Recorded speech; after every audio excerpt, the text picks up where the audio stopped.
ኑር፣ ዓላማ ይኑር፣ የሆነ ነገር በውስጥሽ ይኑር። ትደርሳለህ። በእግዚአብሔር ፊት ሁል ጊዜ ትልልቅ ነገር መመኘት አለብህ። ከአቅሙ በላይ የሆነ ነገር መመኘት አለበት። ምኞታችሁ ሁሉ ሰፈር ላይ አትመላለሱ። ኖርማሊ እግዚአብሔር ካንተ የሚፈልገው ምንድነው? ራዕይ። ሰይጣን ዓላማ ምንድነው ካላችሁ ሁል ጊዜ የእግዚአብሔር ሰዎችን ተስፋ ማስቆረጥ። ጠዋት ቁርስ በልተህ ስለማታ ታስባለህ። እየለበስክ እያለ ስለ ልብስ ታስባለህ። ይሄ ሰይጣን ስራ ነው።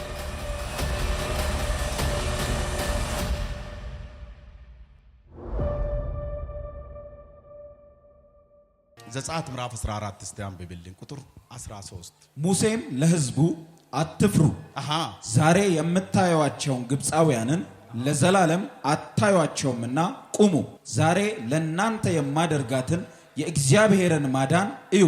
እግዚአብሔር ስለእናንተ ይዋጋል፣ እናንተም ዝም ትላላችሁ። እስቲ እንዲህ በሉ፣ ዝም ይበሉ። ንገረው በጎን ካለ ምን አስለፈለፈ ዝም በሉት። የሚዋጋልህ አለ በሉት። ይሄን ቃል ከመናገሬ በፊት አንድ ልመስክርላችሁ። ልክ የመጀመሪያ ጊዜ ጌታ ወደዚህ ሰፈር እንዲመጣ ሲያደርገኝ ይሄ ሰፈር በሙሉ ጨለማ ነው። ጨለማ ስላችሁ መንፈሳዊ ዓለም ነው ማወራችሁ። በጣም ዱካክ የሞላበት ከስርዓት ውጪ ኃይል የማይሰራበት ሰፈር ነው። ጌታ እንዲህ አለኝ፣ እዚሁ ሰፈር ላይ ባንተ ሰራለሁ፣ ምድር ባንተ ነፃ አወጣለሁ አለ። ፈራሁት፣ ጨነቀኝ። ያየው ራእይ ከባድ ነው። ለሊት 9 ሰዓት 8 ሰዓት ጅብ ተሳፍሮ የሚጋልቡበት ከተማ ነው ይሄ። ደግሞ አንድ አገልጋይ ጠራውና እስቲ ምከራኝ፣ እንዲህ አይነት ቦታ ጌታ ልኮኛል ሲል የት አለኝ። ወለቴ እኮ አይታደርም ይታለፋል እንጂ አለኝ። እንዴት ወለቴ ታድራለህ አለ። ይባስ ብሎት በቃ ደነገጥኩት። ከዛ እኔ ጌታ መጣና እንዲህ አለ፣ ልጅ ሆይ አለኝ። አቤት አለ። ባንተ ነው ምድር የሚቀይራት አለ። አንድ ቀን የሆነ ቻርሰል ነግራችሁም በጌታዬ በኢየሱስ እናንተ መናፍስቶች ጸጥ ብላችሁ እኔን ተከትላችሁ ውጡ ሲባል 18 ሰው እኔን ተከትለው ወጣ። በገምላቁ ማለት ፓስተርዬ እኔ ወደ ቤት ሄዳለሁ አልኩት። 18ቱን ይዤ ሄድኩና የሆነም ባዶ ቦታ አለችና እዛ ወስጄ ምንም ሳትናገሩ ውጡ ከላቸው ላይ አልኩት። ወጣ መንፈሱ። ሂዱ እናንተ ወደ ቸርች ተመለሱ አልኳቸው። እንዲህ አልኩት ለአባቴ፣ እውነት ጠርተኝ ከሆነ እንግዲህ ባንተ ፊት እቆያለሁ፣ ለዚች ምድር የሚሆነው ነገር ተቀብዬ እወጣለሁ አልኩት። ከዛ 40 ሌሊትና 40 ቀን ሳልበላ ከጌታ ጋር ወሰንኩት። ብትሩን ተቀበልኩ። ከዛ በኋላ እኔ የሚኖርበት አካባቢ ላይ የታወቁ ጠንቋዮች ነበሩት። ልክ እኔ 40 ቀንና 40 ሌሊት ሲጨርሱ ዋና ጠንቋዩ ድብን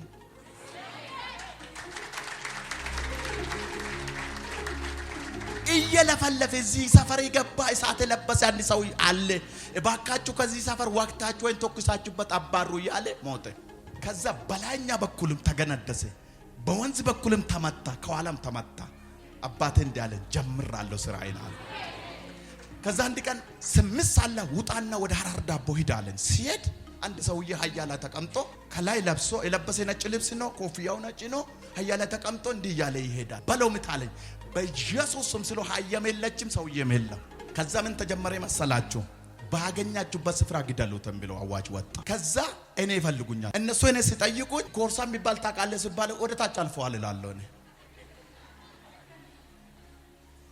እኔ ገብቼ ድብድብ መጨረሻ ላይ አንድ በአንድ እየለቀመ ይሄን ቦታ መጣኝ ጌታ። እዚህ ሰፈር ሲመጣ በአዛቦች ብሎ ሲያቅተው መንፈሱ በክርስቲያኖች ተነሳ። ከዛ በኋላ ምን እንደተባልኩ ታውቃላችሁ? 666 ተባልኩ። የመጀመሪያ አርማ ለጠፉልኝ 666። በሱ ነው የሚያወጣ ተባልኩ። በሱ ነው እንደሚያደርገው ተባልኩ። ምንም መልስ አልሰጠው። ሐሰተኛ ነው ተባልኩ። ምንም መልስ አልሰጠው። ብሩን ከህዝብ አይጠይቅም። ከየት አመጣል ታዲያ 666 ካልሆነ በስተቀር አሉ። ከዛ ለማንኛውም አሉት ሲሳደቡ ሲያቅታችሁ ለምን ሄደን እናይም አሉ። ሲመጡ ጅኒ ከላችሁ ላይ ይዩ። ከዛ ሚስጥር እንዳትናገረኝ የኔ ቸርች አገልጋይ ነኝ ከሰሙኝ ጉዴ ነው አሉ። አንድ ባንድ እኔ ሳባር እነሱ መድረክ ላይ ቆሞ ስለኔ ሲሰብኩ እኔ ጅናቸው ሳባርረው ዛሬ ደረሰን። እንዲህ አሉት፣ ስሙን እንዳጣሩት ነካ አርግ፣ ለሰይጣን መልስ አይሰጥም በሉት። ድገሞ ወንድሜ፣ ለሰይጣን መልስ ጊዜ የለንም። እኛ ሰው የሚበላ ነው የሚያጣ እንጂ የሚናገረውን አጣ። ወይኔ እልፍነሽ እንዲህ ያለችኝ የራሷ ጉዳይ፣ አንተ ውጣ ከዛ ውስጥ። አንተ ራ ያለ ከእልፍነሽ ጋር ምን ትሰራለህ? ከዛ ጸፈው እኔን እንዲህ ብላ ምን አለች አንቺን? አንድ ጊዜ ደግሞ እንዲሆንኩ ታውቃላችሁ። ዝም አሉት። ዝም ሲሉ ከፋኝ። ለምን እንደከፋኝ ታውቃለህ? ስሜ ካልተነሳ ይከፋኛል። እኔ ለምን እዛ ጊዜ ነው ጸሎት ኃይል የሚመጣልህ። ሞኞች አትሁኑ። ይኸውልህ ጥላት ደጋግሞ አንተን የሚጠላ ከሆነ ደጋግሞ ስም የሚያወጣልህ ከሆነ አንተ እዛ ሰፈር አይደለም ከፍታ ላይ ነህ። አልገባሽም? እስቲ አሜን በሉት። እስቲ እውነት ነው የምነግራችሁ። ይኸውልህ ለጅኒ መልስ የማሰጠው ከሆነ እግዚአብሔር በር ብቻ በሮቹን ይከፍትልሃል። አንሳ እስቲ እጅህን። በክርስቶስ ደም ይሄ መንፈስ ጠራውብህ። ዲሞካሳ ሞጋሻ ጠራውብህ። ንገረው በጎኔ ካለው ከቡና ሱስ ወደ ኢየሱስ በለው። በቡና ሰፈር ላይ ነገር አለችና ነገሩን ከጀመሩ ቡናን ታይ። ከጎረቤት ጋር ቡና የምታይ እኔ ቡናን ትጫለሁ ባይ ግድ የለሽም። ቤትሽ ህይወትሽ ሰላም ነው የሚሆነው። ኢየሱስ ጌታ ነው። በጣም የሚገርማችሁ ልንገራችሁ። አንዱ የሆነ ቦታ አገኘኝና አንተ ያለኝ አቤት አልኩት። እዚህ ሰፈር ወደ ካራ አካባቢ አንድ ሐዋርያ ኮርሳ የሚባል ታውቃለህ አለኝ። በጣም ባጋንንት ነው የሚሰራ አሉት አለ። እሺ አልኩት። ለኔ እኮ ነው የሚለው። እንዴት ነው የሚያረክልህ? እኔ እጄ አላየውም ግን ባጋንንት ነው አለ። እንግዲህ ኮርሳ እኔ ነኝ ስለው በጌታ በኢየሱስ ስም ኢየሱስ ያድናል። አንድ ምስጢር ልንገራችሁ። ማደግ ትፈልጋላችሁ? እስቲ የሚፈልገው ሰው በተለይ አገልጋዮች ትፈልጋላችሁ? ሚቀኛ አሳጣችሁ። አንተን የሚያሳድገው ሚቀኛ ነው። እውነት እኮ ነው የምነግርህ። ሚቀኛ ከሌለ ማደግ አይቻልም። አትፍራ ሚቀኛ። ለምን ተወራብኝም አትበለው። አንተ ማን ነህ? ከኢየሱስ አትበልጥም አይደል? ለምን ስም ወጣብኝ አትበለው። ይውጣ። ከስም በኋላ የተሻለ ስም ይመጣል። በጣም የሚገርማችሁ ደግሞ ከጦር ኃይሎች እስከ ሰበታ ድረስ ምኑ ተጻፈ? ደብዳቤ ኮርሳ የሚባለው ተብለው ማለት ነው። እዛ እንዳትሄዱ ካራ አካባቢ ነው አለ። ሐሰተኛ ነብይ ነው ተብሎ ቸርች ላይ አይነበብም። ህዝቡ ሲሰማ ኮርሳንና አለ ብሎ ተገልብጦ አይመጣ። ጌታ ነው የምላችሁ እኮ ተገልብጦ አባል እንሆናለን አለ። ሁሉም መጥቶ ባሉ አስገቡት አልኩ። እኔ ጠንቆላ ቢሆን ለምን ይወጣለሁ? እኔ 18 ዓመት እኮ ያገለገልኩ ሰይጣን ነው። ልጅነቴን በሙሉ ለአጋንንት ነው ሰጠው። ወንድሜ ጠንቆላ ቢሆንማ እዛ ይበልጣል። ዶላር አገኛለሁ፣ ፓውንድ አገኛለሁ፣ ዩሮና አገኛለሁ። አንተ እንደውም የኢትዮጵያ ብር አላቅም ሲጀመር እንጋሪክ ማለት ነው። ልጅነቴን በሙሉ ለሰይጣን ነው ሰጠው። ልጅነቴን፣ ወጣትነቴን እና ጎልማስነቴን ደግሞ ለኢየሱስ ስለገባኝ። ታዲያ ዛሬ አንተ 666 ትለኛለህ እንዴት? ይሄ ነው ሰይጣን። ነካ አርጎ ሰይጣን የሚያወራ አጣም በሉት፣ እንዳትፈራ በሉት። አሁን ዛሬ ይወላችሁ ከናንተ መንገድ ላይ ከህይወታችሁ ለመጥረቅ የሚፈልጉ ስጋዊ የሆኑ ሰዎች። ፈራውን ስጋዊ ነው ይወላችሁ ወገኖቼ። ስጋዊ ሰው በኢየሱስ ሄድ ብትለው አይሄድም። እሱ ምን ታረጋለህ? ትሸፍናለህ፣ ዞር ታደርጋለህ። አጋንንት ቢሆን በኢየሱስም አይታችኋል አይደል? ቅድም ውጣ ብለህ ነው የምናስወጣ። ስጋዊ ሰው ደግሞ ዞር ነው የሚደረገው። በሉት እስቲ ቅንድቡ ያዙና ዞር አድርጉት። በመንፈሳዊ ዓለም ላይ ገለባ ስለሆነ ዞር አድርጉ እስቲ ወደ ማዶ። ፈርዖን የሚገርማችሁ ዘጸአት ምዕራፍ 11 ስታነቡ 12 ስታነቡት አደገኛ ሰው ነው። ስጋዊ ሰው ነው። ልቡ ደንዳና ሰው ነው። መንፈስ ቢኖርበት እኮ ይወጣ ነበር። መንፈስ አይደል፣ ልቡ ደንዳና ነው። ስጋዊ ነው። ትልልቅ መክሰፍቶች በዛች ምድር ላይ ሲደረጉ ሙሴ መጥቶ ሲያናግር እሺ ይላል። የሆነ ነገር ሲሆን ሙሴ ዞር ሲሎ ደግሞ አለቃቸውም ይላል። ስጋዊ ሰው እንደዛ ነው። ስጋዊ ሰውና ጉንደን አንድ ናቸው። አንዴ ከነከሱ አይለቁም ካልሞቱ በስተቀር። ጉንደን ከነከሰ አንገቱ ነው የሚበጠስብሽ። ስጋዊ ሰውም እንደዛ ነው። በልቅ እንዲቡ ያዝና ዞር አድርጎ አልገባችሁ? አረ ግብዳ ነው እንደ ቅንድቡን ይዛለው። መንፈሳዊ ዓለም ላይ ገለባ ስለሆነ ኡፍ በለው እስቲ ኡፍ በለው። ምቀኛና ቅንድብ ሹሩባ ይሆኑ ሁለቱም አርጉ። ቅንድብ ሹሩባ ይሆናል ሁለቱም አርጉ። ስለዚህ ገለባ ናቸው። ፈርዖን በፍጹም እስራኤል ከእጁ እንዲያመልጡ አልፈለገም። አንዴ ይለቃሉላል፣ አንዴ ይዛሉላል፣ አንዴ ይለቃሉላል፣ አንዴ ይዛሉላል እያለ እየደረሰ ኤርትራ ባህር ደረሰ። ስለዚህ የእስራኤል ሕዝብ ማየት አልፈለጉም። ስጋዊ ሰው ሆኖ መንገድክ ላይ የሚቆሙ ነገርክ ላይ የሚቆሙ ከሆነ ዛሬ ቅድሙን ይዘህ ዞር አድርጎ እስቲ በለው ወንድሜ እስቲ ዞር አድርጎ። በጌታ ልንገራችሁ ማየት የማትፈልጉ ሰዎች የሉ። እውነቱ ነው ውሸት ነው? ማየት የማትፈልጉ ሰዎች የሉ። እነዛ ሰዎች ስጋዊ ናቸው። ጥላቻ አይደለም እኮ ኖርማሊ ተንኮለኛ የሆኑ ሰዎች አሉ። ተንኮለኛ በተለይ በመንፈሳዊ እርጅና ውስጥ ያለው ሰው አያጋጥምክ። ደንዝዟል አቃለው ይላል። በኃይለ ሥላሴ ዘመን በደርግ ዘመን እንዲነበርኩ ይላል። ታሪክ አንባቢ ነው የሚሆነው። አርጅቷል በመንፈሳዊ ነገር። ስለዚህ ስላረጀ የሚናገረው ነገር አቅም የማያደርገው ነገር አቅም። ስለዚህ ቅንድቡ ያዙና በለው ወንድሜ እሳት የሌለ ነገር ምንም ጥቅም የለው። እሳት ያልነካ ምግብ አይጣፍጥም። ብትበላም ሆድክ ያሳምማል። አይታል። ስለዚህ እሳት ለሁሉም ቦታ አስፈላጊ ነው። ፈርዖን በጣም አደገኛ ሰው ነው። እግዚአብሔር ራሱ ማታለል ይፈልጋል። ሙሴ ብቻ አይደለም እኮ እግዚአብሔር ራሱ ማታለል ይፈልጋል። ዞርልና እንዴት ለቃለሁ? ማን ነው የሚሰራልኝ? ማን ነው የሚታዘዝልኝ? አይሆንም ይላል። ብዙ ታምራቶች በግብጽ ምድር ላይ ሲደረጉ እያንዳንዱ ልጆቹ ሳይቀሩ በመቅሰፍት ሲመቱት ስጋዊ ስለሆነ ቆይ ሞክራለሁ አለ። ስጋዊ ሰው ዝም ብለ መመልከት የለብም ወንድሜ። ምን ማድረግ አለብህ? ዞር ማድረግ አለ። ወይም ደግሞ ዞር ማለት እሱ ዞር ማድረግ ካልፈለግሽ አንቺ ወደ ተሻለ ክብር መግባት አለብሽ። እኔ ወደ ተሻለ ክብር እፈልጋለሁ የምትሉ እጃችሁን አሳዩ። በናዝሬቱ በኢየሱስ ስም ውጡና ውረሱ። በኢየሱስ ስም ውጡና ውረሱ። ርስቴን እንደ ናቡቴ አሳልፌ አልሰጥም፣ ከርስቴ ላይ አባርራለሁ ካላችሁ ቅንድቡ ያዙና ዞር አድርጉ። በቃ ስሙን ማመልኮ ጌታ ፌን ነው የምነግራችሁ። አንዳንዶቻችሁ በመስሪያ ቤታችሁ አሁን የሆነ ነገር ይጀምራል። እንዳትደንግጡ። በዛን ጊዜ ይኸውላችሁ አሁን ያነሳችሁ ጌታ የሆነ ብጣሽ ደብዳቤ ይደርሳል። ሄድ እዛ ሰፈር እርገቴን አግጭ። እርገቴ አይደለም አንተ ነው ዞር አረኮ። ውሰዶ ስምንት ሰው አለው። በሉ ቅንድቡን አንሳና አርጎ ዞር በለው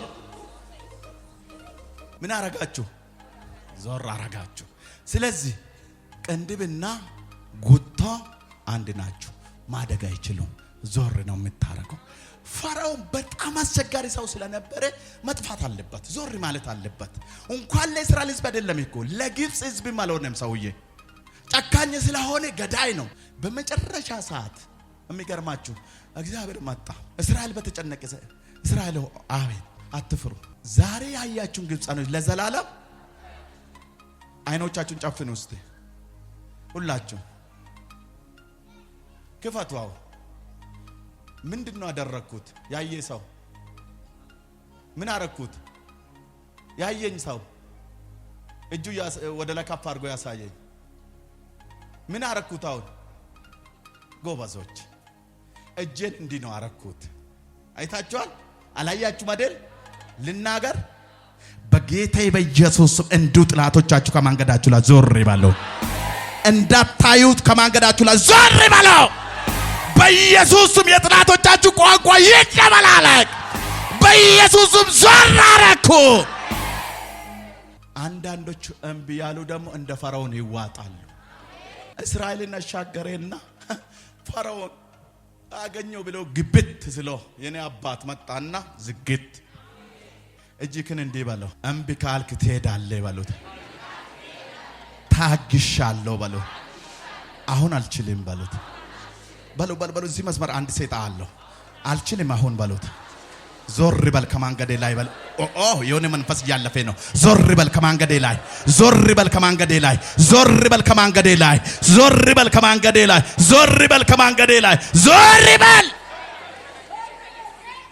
በጣም የሚገርማችሁ ዛሬ ያያችሁ ግብፅ ለዘላለም ከዛስ ቆሙ። የእግዚአብሔር መዳን እዩት።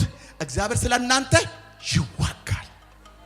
ሁለቱም እጅክን ከፍ አድርግና የሆነ ደብዳቤ ውሰደው። 1 2 3 4 5 6 ሆነልህ።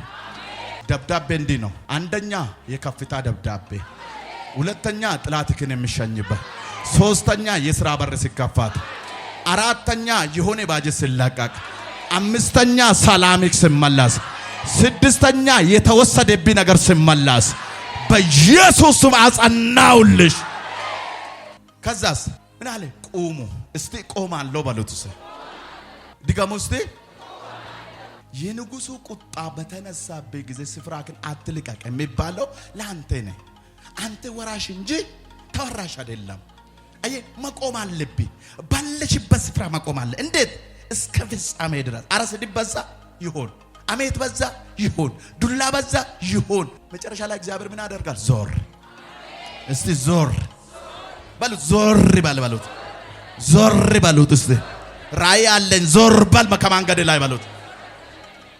ሰይጣን ዓላማ ምንድነው ካላችሁ ሁል ጊዜ የእግዚአብሔር ሰዎችን ተስፋ ማስቆረጥ ነው። እየበላ ጧት ቁርስ በልተ ስለማታ ታስባለህ። እየለበስክ እያለ ስለ ልብስ ታስባለህ። ልጆችህ በሰላም እየባረቁ እያለ ስለ ልጆች ታስባለህ። ልጆችሽ እየተማሩ እያለ ቀጣይ ምን አልሆናለሁ ትላለች። ይሄ ሰይጣን ስራ ነው። በጎን ካለው ነካ አርግና ከሰይጣን የተበደርከው መልስ በሉት። ድገሙ። አሁንም ድገሙት። ምንም አትሆንም በሉት። እስቲ እግዚአብሔር ምን አለ? ማርና ወተት የምታፈልቀው ምድር አስወርሳችኋለሁ አለ። እስራኤል ሄደና የኤርትራ ባህርን ጋር ሲደርሱ ሙሴ ሆይ ለምን ታስጨርሰናለህ? በሰላም ከምንኖርበት ቢያንስ አለው ሽንኩርትና ዱባ በጌታ በኢየሱስ። እነዚህ ሰዎች ባርጩሜ ነው ባገኛቸው እዛ ዘመን ነው ባርጩሜ መግራፍ ነው። ጌታ አንተ እንደ ሽንኩርትና ዱባ ትመኛለህ። እግዚአብሔር ማርና ወተት ወደምታፈልቀው ምድር አስወርሳለሁ ያለ ሽንኩርትና ዱባ አንሳ እጅህን። ይሆን የስንፍና ንግግር በጌታ በኢየሱስ ስም ከአንደበትህ ላይ መታው። ከአንደበትሽ ላይ መታውልሽ። ወንድሜ ይሁን ልንገርህ ዛሬ ይሁን መንፈስ ውስጥክ እንዲገባ ፈልጋለሁ። እንደውም ክርስቲያን ምን መሆን አለበት መሰላችሁ?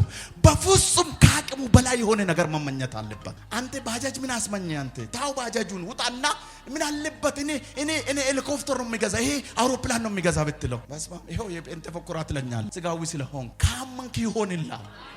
ጌታ ፊት ነው የምነግራችሁ። ዱጓ ዋቀፉን ድረተ ስትማ አማኒ ዋቀከ ናፍታውት ሲፍታ መቃ ኢየሱስን። አንድ ጊዜ አንድ ቦታ አገልግሎት ተርኩና ጌታ እንዲህ አለኝ፣ ዛሬ ከመሪዎች ላይ የሚሰብሮ ነገር አለ አለኝ። እሺ አልኩት። ከዛ መድረክ ላይ ወጣሁና ያገለግልኩ ያለ የእምነትን ቃል ተናገር አለ። ከዛ እግዚአብሔር ባርኮኛል አውሮፕላን ይገዛለሁ አልኩ። ዛ የቤተ ክርስቲያን ሽማግሌ ብድግ አለና መጣ። የት ታሳርፋለህ አለ። እኔ ወደ መጣ ያንተ ጭንቅላት ላይ አልኩት። አሁን የትቤት ይመስላል አይደል? ከሰውዬ ላይ እየመታው ነው። አውሮፕላን ይምጣ እንጂ ማረፍማ ምን ችግር አለ? የኢትዮጵያ መንግስትም ይሰጣኛል የኔ ጎበስ ብሎኝ ማለት ነው። እውነት ነው ውሸት? አንተ የሚያርፍበት ማንም ይሰጣል አውሮፕላን ካለ። መሬት ደግሞ እኛ ጋር ይውል። በእግዚአብሔር ፊት ሁሉ ጊዜ ትልልቅ ነገር መመኘት አለብህ። ነካርግና እዛ ሰፈር አለው የማን ነው በሉት። ያንተ ነው በሉት። ይውላችሁ ምኞታችሁ ሁሉ ሰፈር ላይ አትመላለሱ። አንድ ነገር ጨምሬ ልንገራችሁ። እኔ አሁን ዛሬ እንደዚህ ስታዩት ጎዳና ላይ ነበርኩ ይመስላለሁ። ቀደም ስትናገር እኔ ብኩ ከብሻታለሁ። የሚገርማችሁ እኔ ሲተኛበት የነበርኩ ቦታ ላይ ህንጻ ተገነባሁ። እዛ ገንዳ ጎን ተኝቼ ከኔ ጋር 8 ልጆች ነበሩ። እኔ ዓለምን ይዞራለሁ ይላል። ቶሎ ብሎ ማለት ነው የሙዝ ልጣት ጆሮአቸው ውስጥ ይወትፉታል። ለምን ካላችሁ ሰዎቹ ላይ አልፈርድም። የት ነው አለን? ገንዳ ስር ነው። እውነት ጌታ ፊት ነው የምነግራችሁ። እዛ ያልኩ ተናገርኩ። ኢትዮጵያ ውስጥ ሳላገለግል ነው ውጭ ነው ያገለገልኩ። ወንድሜ መጽሐፍ ቅዱስ ሲናገር ሞትና ህይወት በምኑ ላይ ነው ይላል። እውነት ነው የምነግረው። የኔ ቸርች መሪዎቼ ውጭ አገልግዬ ሲመጣ ከውጭ ተደውሎላችሁ እንዲህ አይነት አገልጋይ በጣም እግዚአብሔር የሚጠቀምበት ቸርቻችሁን ጋብዛችሁ ተጠቀሙ አሉት። እኔ ቸርቼ ሳሰጠኝ እኔ ውጭ አንሳ እጅግን ሰፈር አሉ ሟርተኛና በሞራ ገላጭ የተሞሉና ስጋዊ ሰዎች እያሉ ዛሬ ዝለልና ውሰድ ወደ ማዶ አሻገርኩ። ውሰድ አሻገርኩ። በኢየሱስ ስም አሻገርኩ። አይ ዲሞካሳ ቦጋሻ በኢየሱስ ስም ይሁንብኝ። ልንገርህ ቸርቼ ፕሮግራም መሪነት ራሱ አይሰጡኝ አይፈልጉም። ይረብሻል ስለሚሉት ተራራ ላይ ወጥቼ ድንጋዮቹን ደርድሬ አበበ ከበደ ጫላ ምናምን ብዬ ነው ምሳብኮ ላበላቦኝ አሜን በሉላሉ ለድንጋይ። አሁን እዛ ብታገኘ አብዷል ነው የምትለኝ። ለድንጋይ ሰብኬ ነው እዚህ የደረስኩት ዝም ብዬ አይደለም። ነገረው በጎን ካለው መውረድ ማለት መውጣት ነው በሉት። እዚህ አይ ዲሞካሳ ሞጋሻ ውሰዶ ይሁንልኝ ይሁንብኝ ይሁንልኝ። ራእይ ይኑር፣ ዓላማ ይኑር፣ የሆነ ነገር በውስጥሽ ይኑር። እውነት ነው የምነግርህ ትደርሳለህ። ኖርማሊ እግዚአብሔር ካንተ የሚፈልገው ምንድነው? ራእይ፣ ዓላማ። ምን ዋጋ አለ? ይሄ አመት አላልፍም ካል አታልፍም ትብን ትላለህ። እንዲህ ያሉ የኖሩ ሰዎችን አላቅም። እኔ መሞቴ ነው የሚሉ ሰዎች ሲሞቱ ነው የማውቀው። ዓላማ አለ፣ ይታየኛል። እግዚአብሔር ሲባርከን ታሪኬ ሲቀየር ሳገለግለው ሲገለገለው ብዙ ነገር ሲሆን ይታየኛል። ውሰደው በኢየሱስ ስም ይሁንልኝ። ቀይ ቀይሩ ነገሮቻችሁን። አሁን በትላንቱ ልወቅሳችሁ አይደለም እኔ አልወሳኝ። ከዛሬ ጀምሮ ቀይሪ። እኛ ሀገር አንድ እናት አለ እንግዲህ 30 ምናምን ዓመት ታሪክ ነው። ሰፈር ለሰፈር እየዞሩ ሄዱና ያንኳኳሉ እንጀራ አምጣሉ። እሳቸውን የማይፈራ ሰው የለም ካልክ ነገረኛ አላሉ። ነገረኛ እንዴት ልልህ ዱላ አላቸው ያዞራሉ። እንዳትመጣ እድሜያቸው የገፋ ናቸው። ከዛ ሴቶች በሙሉ በስነ ስርዓት እንጀራን ጋግር ወጡ ሰርቶ እማማ ይመጣሉ ብለው አስቀምጡታል። አንድ ቀን አገኘሁት እኔ በዛ ሀገር ላይ ጴንጤ እኔ ብቻ ስለሆንኩ ማለት ነው። እኔ ማንም አይወደኝ ከሀገር እኮ ሀገር ላይ እኔ ብቻ ነኝ። ከዛ ሄድኩና እማማ አልኩት ምን ፈልጌ ነው አለው። ኢየሱስ ይወዳል እሱንም አውቃለሁ አለው። ካወቁ ለምን አያመልኩም ስለው ሞኝ ክፈልክ እኔ ምርጥ እንጀራ ለምጄ እንዴት ኢየሱስ የምትለውን አመልካለሁ አለው። ለካ ሰምቷል ከዚህም በፊት ማለት ነው። እንዴት እማማ ስለ እሱ ቀርብኝ አለ። የት አገኙ ስለው ድሮ አለው በኃይለ ሥላሴ ዘመን አዲስ አበባ ነበርኩት። እናስ እንዴት ወጡ ከዛ ሲባል እንዲህ ብሎ ይጸልያሉ አለ። እኛ ገንዘብም አንፈልግም ቤትም አንፈልግም ይላሉ አለ። እናስ እኛ ካንተ ጋር ብቻ እንኖራለን ይላሉ። ይሄን ሰማሁት። እኔ ደግሞ እንዲህ አልኩት ቤት ያስፈልገኛል ሁሉም ያስፈልገኛል እላለሁ አለ። ሰማችሁ? ከቸርች ተባረርኩት። እቺ ጌታ አልገባትም ተብዬ ተባረርኩት። ከዛ ወደ ሀገር የመጣሁት እንደለመንኩ ቤት ሰራሁት አሉ። ቤት አላቸው ከብቶች አላቸው። ግን ቢሞቱ እንጀራ መጋገር አይፈልጉም ወጥ መስራት አይፈልጉም። እጃቸው ታጠባሉ ይሄዳሉ።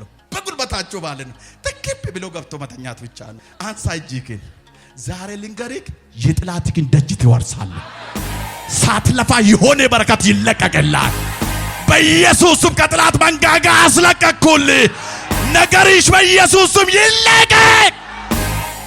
ተገባ ሆነልሽ። እምነት ማለት ይሄ ነው። የመጨረሻ የሚገርማችሁ ሊሞቱ አካባቢ ሲደርሱ ጴንጤውን ጥሩልኝ ነው አሉ። እኔ ሰው ስለማይቀበለው ጌታ ቀይ ቁምጣና ቀይ ቲሸርት ለብሼ እሮጣለሁ። ጧት ቀይ ሰይጣን መጣ ነው የሚሉኝ። እኔን ቀይ ሰይጣን በዚህ ጋር አለፈ ነው የሚባለው። እኔ እኮ መንፈሱን እየመታ ነው የሚሮጠው። አንድ ቀን አንድ ጠንቋይ ጥቁር በቁሎ ላይ ተቀምጦ አላገኝም የታወቀ ነው። ከዛ በኋላ ፊት ለፊት ተገናኘን። እኔ እናሳቸው አወርኳ ለዘመኔ ማለት ነው ስላላገኘሁት አንድ ሳምሎ አጋንንት ገጽሳለህ እንዳትወጣ እጠይቃለሁ። ቁጭ እላለሁ ይሮጣለሁ በረከካለሁ። አንድ ሰዓት ሙሉ አጋንንቱ ስለፈልፍ እኔ ደግሞ ሰውን ይፈልፍ ኑና የኢየሱስ ስራ ሲወስለው ሩቆ ሞያ ያለው ሁሉም ይፈሩኛል። ከሳቸው ውስጥ መንፈሱን አስወጣ። አንድ ባንድ ዛሬ በዛ ምድር ላይ ያለው ጥንቆላ ቤት አብዛኛው ተዘግቷል። ሰይጣን የሚመለክበት ስፍራ ላይ ዛሬ ኢየሱስ ይመለካል። ዛሬ ቤተሰቦችህን ውረሶ የጥላቶችህን ደጅ ውረሶ። ማን ነው የሚፈልገው? በጌታዬ በኢየሱስ ስም እናገርባለሁ። የጥላቶችሽን ደጅ ውረሽ። የጥላቶችሽን ደጅ ውረሶ። የተያዘብኝ በረከት ይለቀቅ። በኢየሱስ ስም ይለቀቅ።